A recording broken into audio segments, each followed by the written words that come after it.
Hi friends, welcome to my class. दोस्तों मैं शुभम पांडे और आज हमारा मोल कॉन्सेप्ट का ये दूसरा लेक्चर है।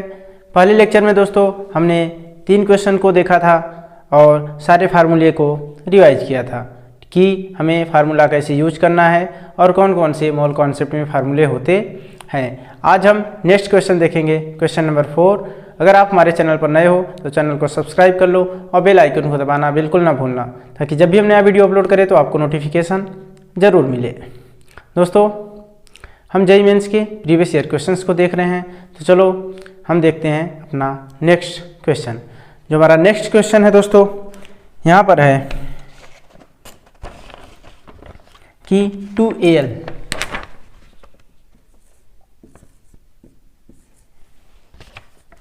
सॉलिड प्लस 6HCl एक्वस, तो बन रहा है प्रोडक्ट में 2Al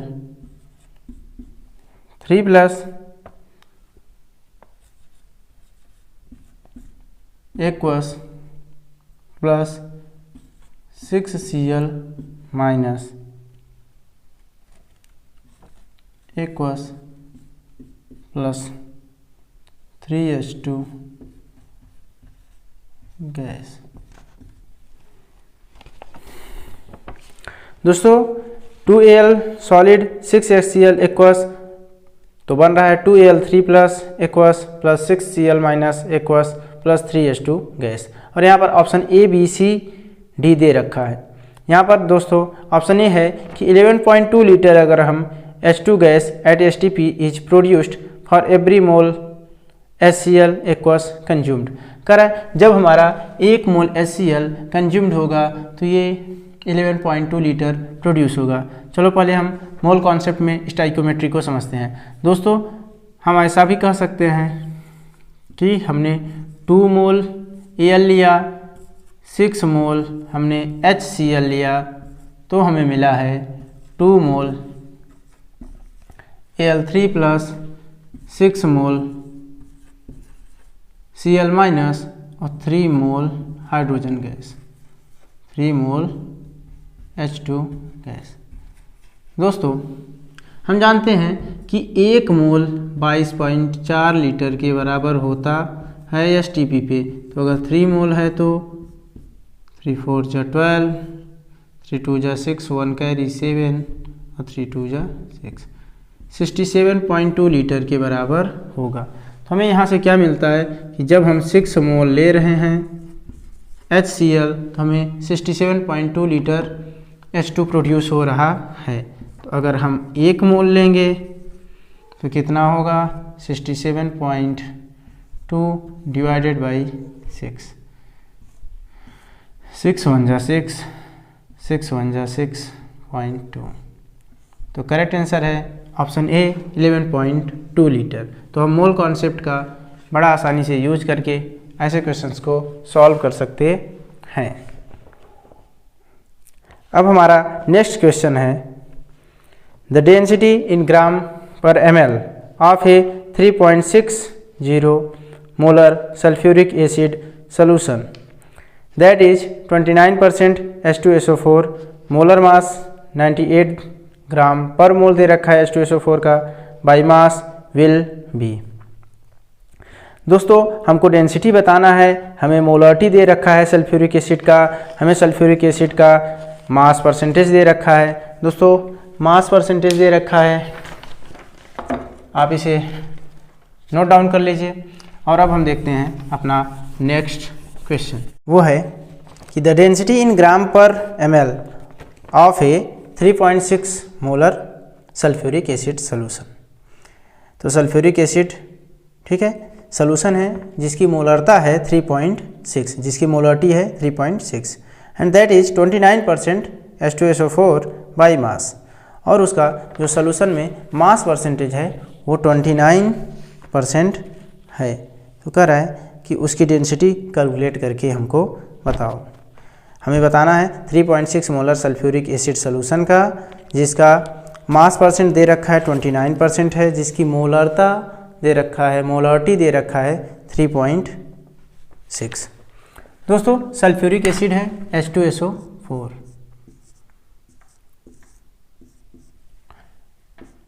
मॉलिक्यूलर मास दे रखा है 98, 2 32 प्लस 16 4 जा 32, 16 4 जा 64, तो 64 32 एंड 2 98।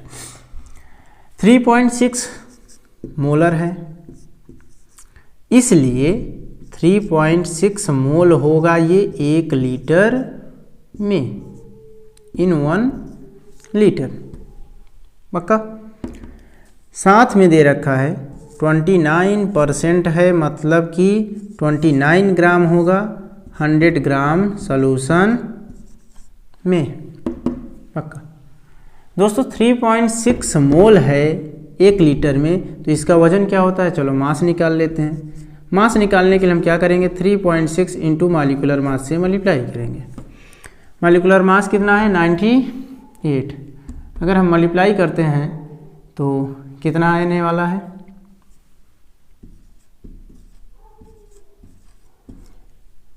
8 6 48, 8 4, 8 3 24 4 28, 9 6 54 4 5, 9 3 27 5 32। तो सही हो रहा है।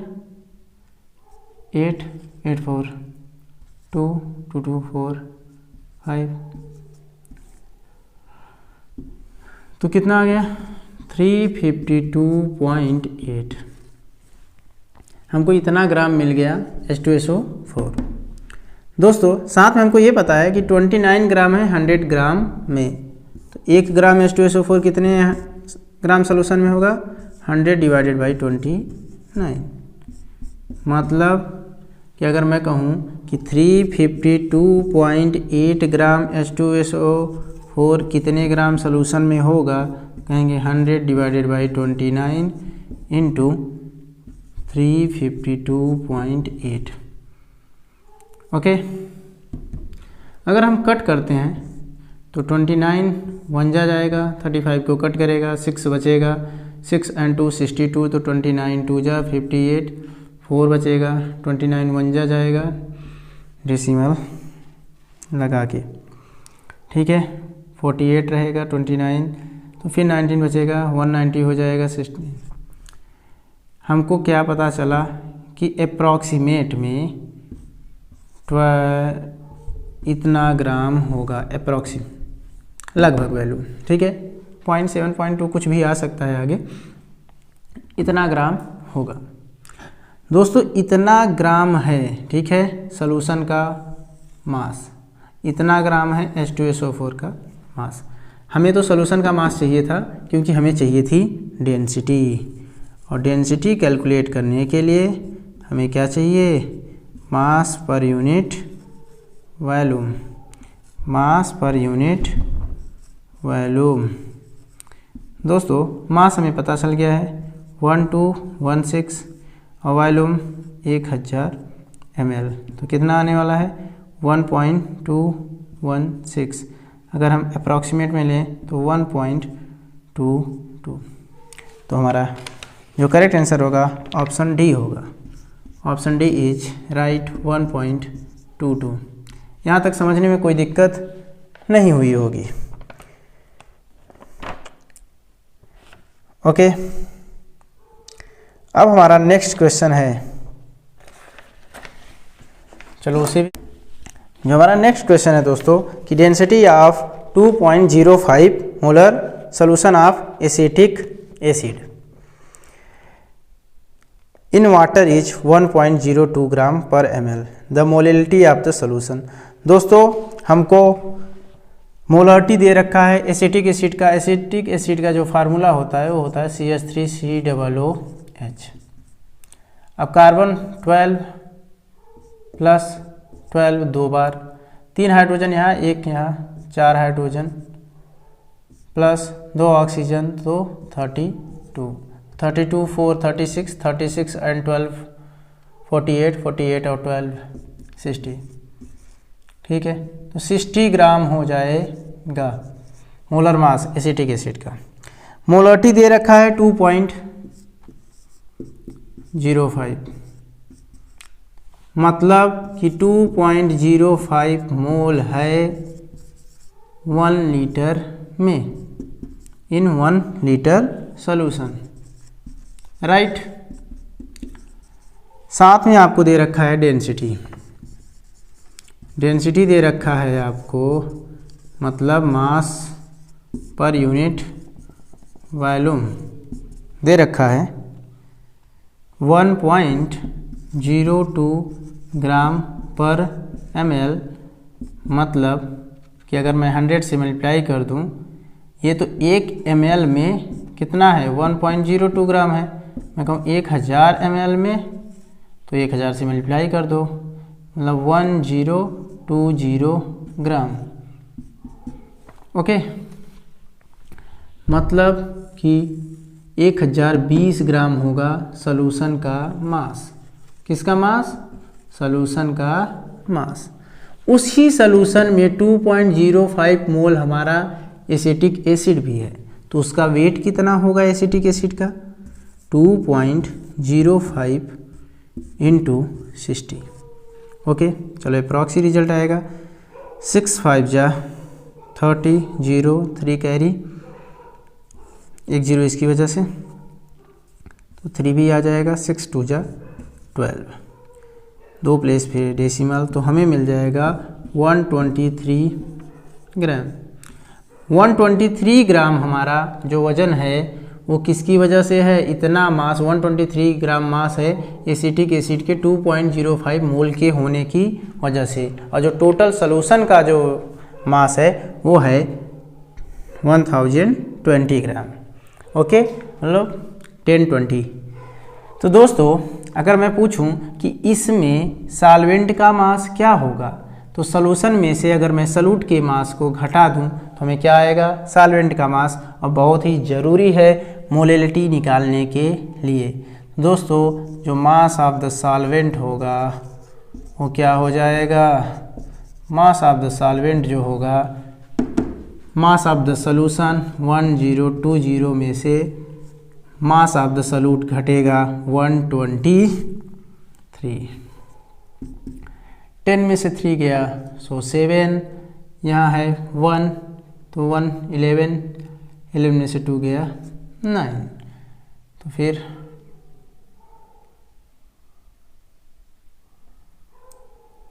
9 में से 1 गया 8, तो हो जाएगा 897 ग्राम, ओके।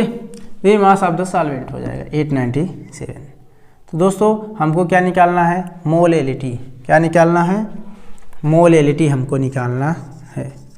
तो मोलैलिटी निकालने के लिए हम क्या कहेंगे? नंबर ऑफ मोल्स अपान में mass of the solvent. Number of moles तो है 2.05 और मास ऑफ द सॉल्वेंट है वो 897 है। इसको हमको केजी में कन्वर्ट करना पड़ेगा, इसलिए 1000 से डिवाइड करना पड़ेगा। तो 1000 ऊपर जाएगा दोस्तों, तो क्या होगा?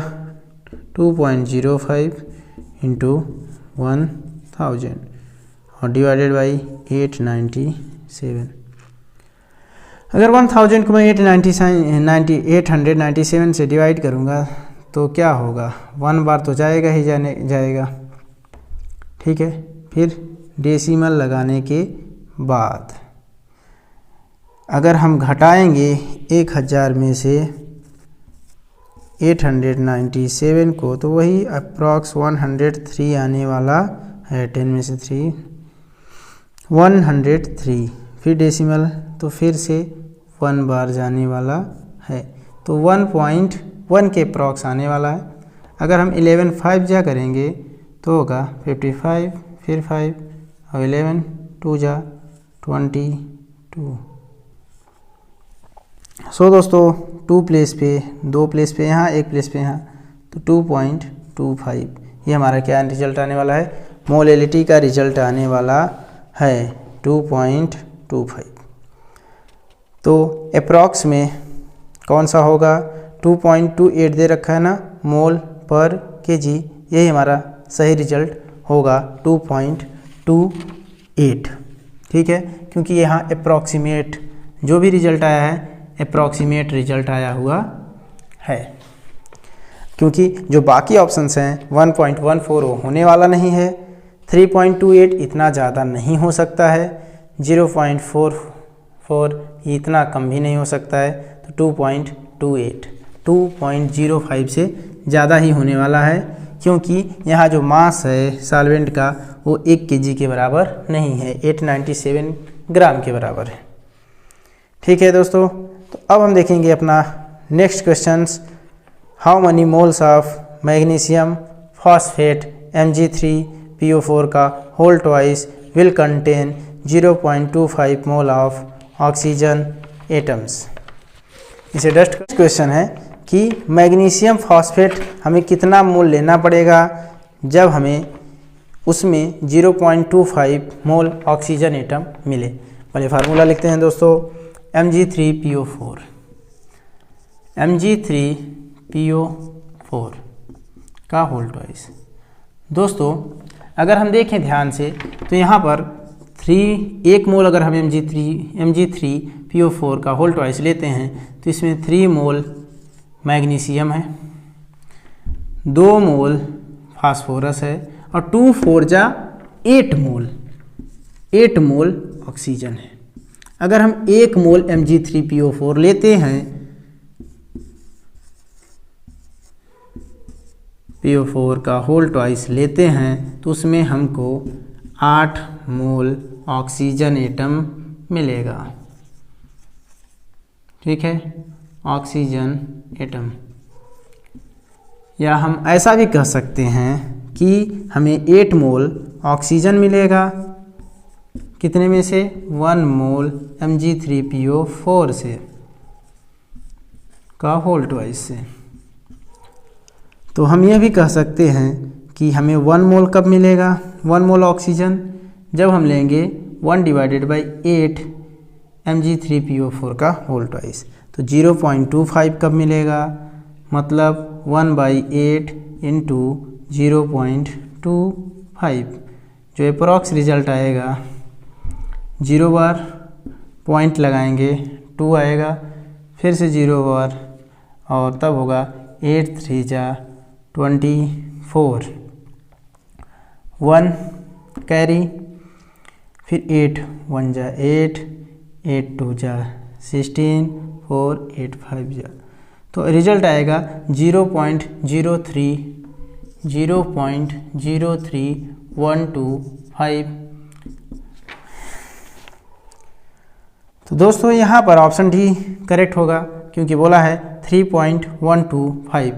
2 प्लेस अगर हम पीछे जाएंगे डेसिमल को तो यहाँ पर पावर में हमें 10 के पावर -2 करना पड़ेगा, मतलब 3.125 इंटू 10 के पावर -2। ओके दोस्तों, तो ये समझ में आया ही होगा। अब हम देखते हैं नेक्स्ट क्वेश्चन, जहाँ पर कह रहा है कि इफ़ वी कंसीडर दैट, ठीक है बहुत ही आसान है, 1/6 place of 1/12 mass of carbon atom is taken to be relative atomic mass unit, the mass of 1 mole of the substance will। कह रहा है कि हम अभी तक क्या लेते हैं, कार्बन एटॉमिक मास यूनिट की जगह पर लेते हैं 1/12 ऑफ द कार्बन, यही बोलते हैं। अगर हम 1/12 की जगह पर 1/6 ले लेंगे तो जो हमारा मास होगा relative atomic mass, relative term में वो घट जाएगा। क्यों? क्योंकि अगर मान लेते हैं लेंथ अगर हमको मेजर करना है, अगर हम लेंथ की लंबाई अगर 1 मीटर को इतना लेंगे तो ये 2 टाइम्स होगा। अगर ये लंबाई हम इतना लेंगे तो ये 4 टाइम्स हो जाएगा। तो इस बार हमने 1/12 ना लेके 1/6 लिया है, बड़ी यूनिट ले लिया है, तो जो मेजरमेंट का टर्म बार बार जाएगा वो आधा हो जाएगा, क्योंकि हमने यूनिट को बड़ा कर दिया है। तो कुछ नहीं होने वाला है, डिक्रीज ट्वाइस, क्योंकि हमने 1/12 की जगह पर क्या ले लिया 1/6। किसी भी एटम का हम मास रखते हैं और divided by 1/12 of the carbon atom से तुलना करते हैं, तो ये 12 ऊपर जाता था। अब इस बार क्या होगा, मास रखेंगे और डिवाइडेड बाई 1/6 करेंगे तो क्या होगा जो हमारा मास आएगा रिलेटिव एटॉमिक मास वो डिक्रीज हो चुका रहेगा ट्वाइस। नेक्स्ट क्वेश्चन है हमारा, two solution of a substance non electrolyte are mixed in the following manner. Non electrolytes लिया गया है, मतलब वो आयंस में अब नहीं टूटने वाले हैं, ठीक है। नॉन इलेक्ट्रोलाइट्स जो होते हैं वो आयंस में नहीं टूटते हैं। Are mixed in the following manner, 480 ml of 1.5 molar first solution है और 520 ml of 1.2 molar second solution है। पूछ रहा है what is the molarity of the final mixture. दोस्तों फाइनल मिक्सचर की मोलरिटी निकालनी है, तो सबसे पहले हमें टोटल नंबर ऑफ मोल्स फिर डिवाइडेड बाई टोटल वॉल्यूम करना होगा। इसके लिए एक सिंपल रिजल्ट भी आता है, M1V1 plus M2V2 divided by V1 plus V2।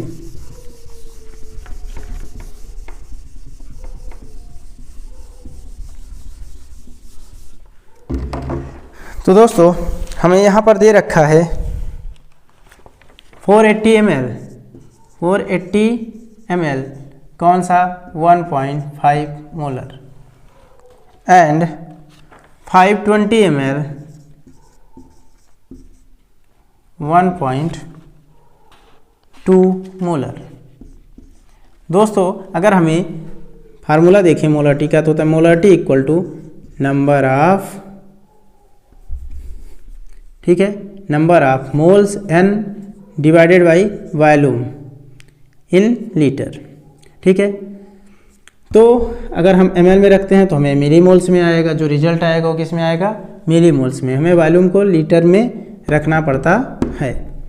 तो अगर हम v को इधर भेज दें तो m into V equal to हमें क्या मिलता है, नंबर ऑफ मोल्स। क्या मिलता है, नंबर ऑफ मोल्स। मतलब यहाँ पर ये वॉल्यूम V1 हो गया, यहाँ मोलरिटी M1 हो गया, यहाँ वॉल्यूम V2 हो गया, यहाँ मोलरिटी M2 हो गया। तो अगर हम ये फार्मूला अप्लाई करते हैं M1V1 plus M2V2 divided by V1 plus V2, तो M1V1 नंबर ऑफ मोल्स है, दूसरा भी M2V2 भी नंबर ऑफ मोल्स है। दोनों को जोड़ दिए, टोटल मोल्स अपान में total volume, total moles divided by total volume क्या हुआ, मोलरिटी ही तो हुआ। तो इस बार 1.5 इंटू 480 होगा plus 1.2 into 520 divided by total volume 480 plus 520। Okay दोस्तों, हमने ऊपर भी ml में ले रखा है और नीचे भी ml में ले रखा है, कोई दिक्कत नहीं है। या तो हम ऊपर भी लीटर में रखते तो ये हो जाता 0.480, इसको भी लीटर में रखते 0.520 और यहाँ पर ये 1 लीटर हो जाता। तो चलो कैलकुलेट करते हैं, अप्रॉक्स रिजल्ट कितना आने वाला है। 0 15 8 जा 0 1 12 72, तो 1 प्लेस पे कैरी 720 प्लस 0 4 2 कैरी, दोनों को हम जोड़ते हैं डिवाइडेड बाई 1000। क्या मिलता है हमको result, 4 plus 2 2 4 and 7 6 13 divided by 1000। तो हमें क्या मिलेगा 1.344। जो हमारा रिजल्ट होगा वो होगा ऑप्शन बी 1.344 मोलर।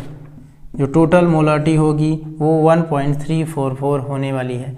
वैसे भी लग रहा था क्योंकि हमने 480 लगभग आधा 1.5 वाला लिया है और हमने आधा ही अप्रॉक्स में 520 थोड़ा सा ही ज़्यादा है 480 से 1.2 वाला लिया है। तो दोस्तों जो हमारा रिजल्ट आने वाला है इन दोनों के बीच में ही आने वाला है, क्योंकि दोनों मिलेगा तो इसकी वैल्यू थोड़ी सी बढ़ेगी और इसकी वैल्यू थोड़ी सी घटेगी। अब हम देखते हैं नेक्स्ट क्वेश्चन।